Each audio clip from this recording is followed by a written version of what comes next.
কবিতাৰ শিৰোনাম প্ৰেমৰ ঠিকনা। কথা প্ৰতিমা গগৈ বৰা আৰু আবৃত্তি কৰিছোঁ মই গিৰিচন্দন দিহিঙীয়াই। কি পাবা তুমি মোৰ প্ৰেমৰ নদীখন জুখি? পাৰিবা জানো তুমি জুখি শেষ কৰিব? সাঁতুৰি চোৱা না এবাৰ, প্ৰেমৰ নদীখন কিমান যে গভীৰ। চঞ্চলা বতাহ জাকেও আজি মোৰ যৌৱনৰ গোন্ধলৈ বলেহি ৰিপ ৰিপকৈ।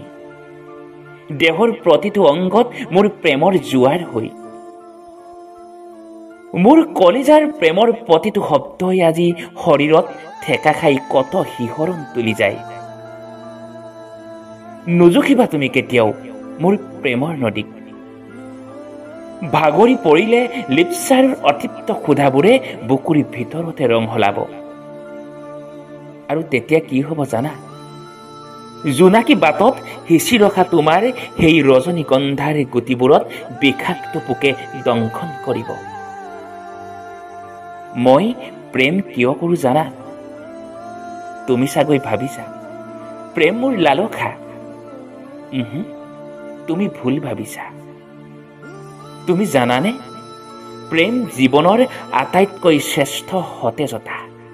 প্ৰেম হৈছে সুখৰ দুৱাৰ মুকলি কৰা, জীৱনটোৰ বাবে আন কাৰোবাক ভাল পোৱা। প্ৰেম অকল সুখৰ অনুভৱেই নহয়, ই ত্যাগৰ এক শ্ৰেষ্ঠ অনুভৱ। সেয়েহে বাৰে বাৰে কওঁ তোমাক, পৃথিৱীৰ শ্ৰেষ্ঠ আৰু ধুনীয়া বস্তুবোৰ কেতিয়াও জুখিব পৰা নাযায় আৰু দেখাও পোৱা নাযায়। ধন্যবাদ।